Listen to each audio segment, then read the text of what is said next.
Hi everyone. Today I'm going to talk to you about my bullet journal. For those of you who don't know what bullet journaling is, go and have a quick look at Ryder Carroll's website, which is bulletjournal.com. I'll leave links down below later on. And he's come up with a great concept which incorporates physically writing down your to-do lists, keeping them all in one place, and making sure that you actually get tasks done. Works brilliantly for me. I'm a huge fan of it. I've been bullet journaling now for about a month and a half, and I just thought I'd give you a sneak peek into my bullet journal, show you what I'm using it, how I'm using it. I do have a bit of a confession to make about the way in which I will be bullet journaling in the future, but I'll come to that at the end of the video. And I think this concept has sort of snowballed a little bit recently. I think Ryder sort of did his first video about 9 months, a year ago, and I only found out about it about 2 months ago on the Filofax Facebook page, and I just fell in love with the idea straight away.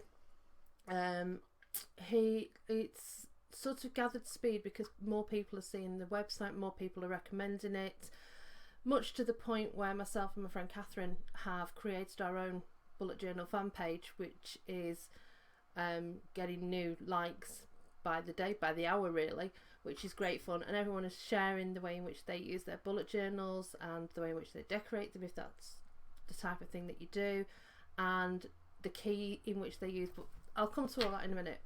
So first of all, I am using a Moleskine. It's the Evernote version, which was a gift to me for my birthday from my friend Sean, and people are going to go absolutely mental at me because of the way that I use the elastic. This is another little video on Ryder's website or Ryder's YouTube channel where he goes no pen loop, no problem, and he shows how to wrap the elastic around the book so that you have a little pen loop for your pen. It works brilliantly because it means I've always got my pen with me, but it does make the elastic go a little bit saggy. So you're either going to love or hate that idea. I love it, but it's not for everybody.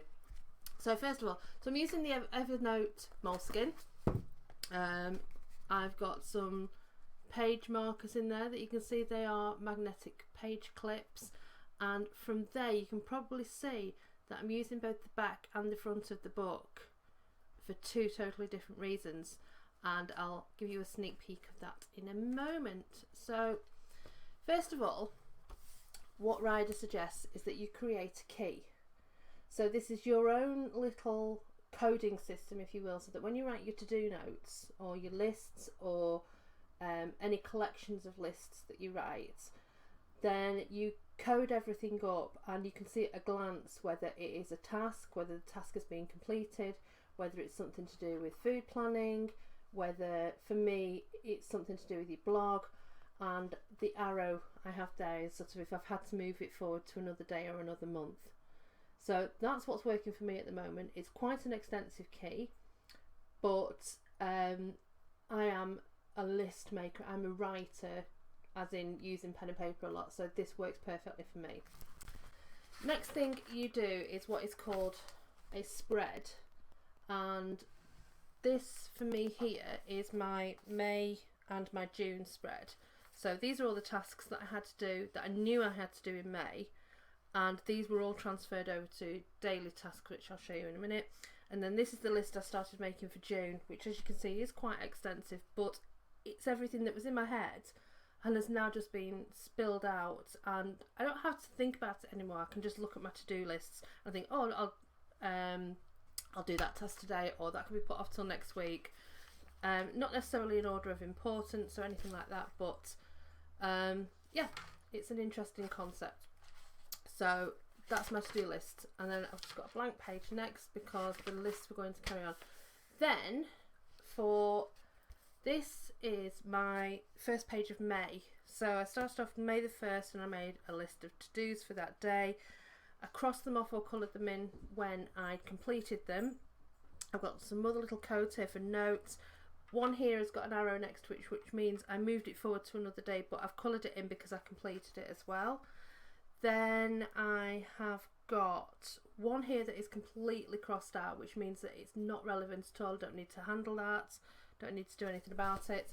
And there's some notes in there, there's some events that I needed to attend, I needed to check some flight times and flight numbers for when my son was in Australia, so I just wanted to track his plane on Flight Radar 24, a bit geeky, but wanted to make sure it got up, got there and landed again. Then I had an inquiry about a job that I was doing. I wanted to write a food diary. And then it carries on through the book. And as you're working your way through the book, if you have an idea, you put it in your book, you make a list. So on this page here, I made a meal plan for the week. And I just decided what I was going to have for breakfast every day. Then I did the meal plan, so you can probably see my dog in the corner here. And that worked perfectly for me because it was something that I could refer back to. Then I started making a book list, which is the need to read. I have started making a list of Friday Twiz questions. For those that know me on Twitter, you'll know that I run the Friday Twiz on a Friday, obviously. So I need to come up with a new set of questions every week for that. So these are it's just a starting list of some fresh ideas that I've had. And what you do for everything here is you actually number the pages. So as you can see from me here, I've started the pages are numbered at the bottom corner. And you keep an index. Now Ryder suggests that you keep your index at the front of the book. However, I don't know how many pages I'm going to need free for my index, because this book is just like 250 pages long. It's going to last me a long time. So I started my index at the back, weirdly enough, and I started planning out. So you can see on there I've got already May, my to-do lists on May were on page 3, 4, 7, 8 and 10. I'm working on a project with Blackburn is Open, so some notes from the first meeting are on page 7. I have got some ideas for creative events, so they're on page 6. My meal plan is obviously on page 9, so I can go back to this at any point and in even 3 months time know that my meal plan's on page 9, and I can just flick straight to it. And then as you fill in the pages, so June, is June on there? Oh yeah, June's on there, so I'll start this week and I'll put June's page number on there, and I will create more lists. I'll have meeting notes, those will go on it, and June's to-do lists will just go on that line there.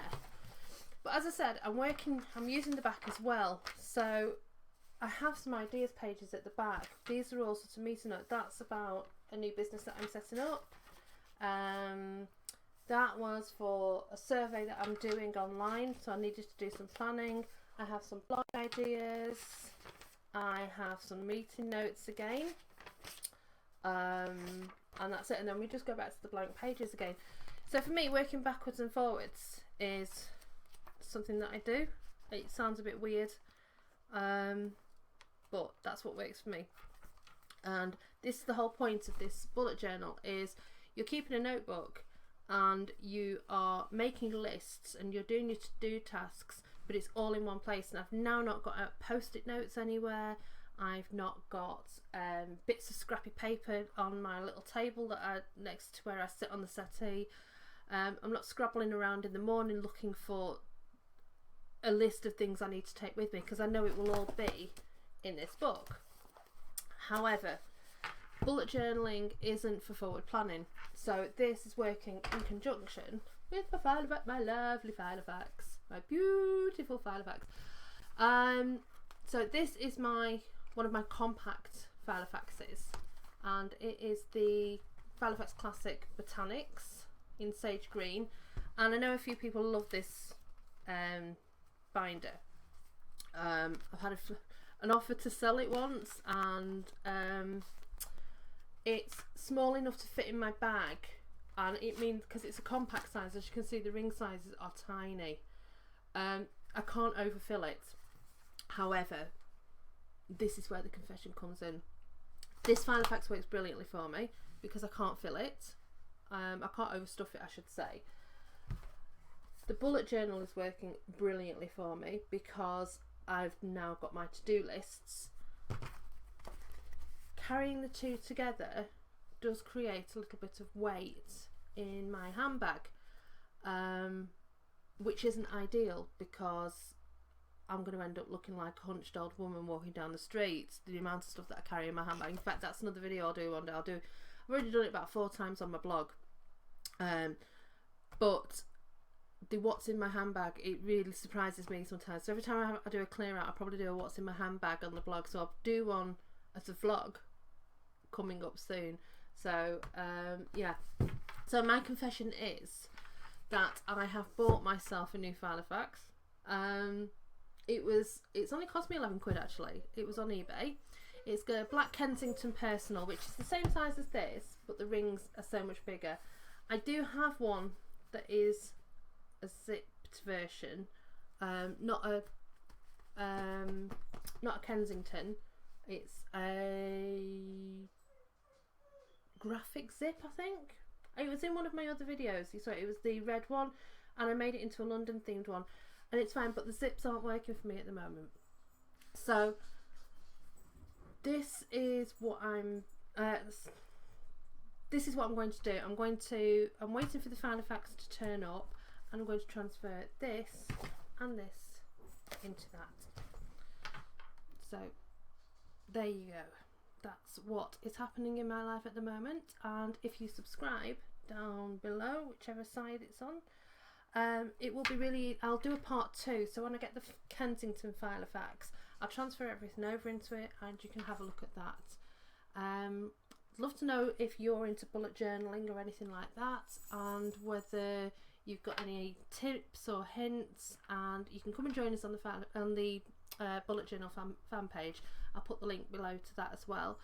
And yeah, so I'm all about the writing, and basically if it's not written down for me, it's not happening. So this is why this system works really, really well for me.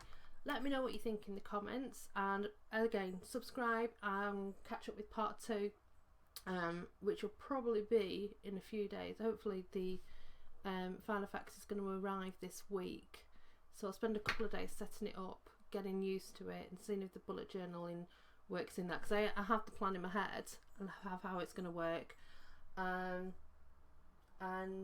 Yeah, that's what I intend to do. Oh, just looking at my desk here, look at these little page markers. I've bought these in advance. They are magnetic page markers, but look, they've got little skulls on them. They are so cute, and they've got an arrow on the bottom, on the back. So anyway, more of those in the next video. Thanks for watching. See you later.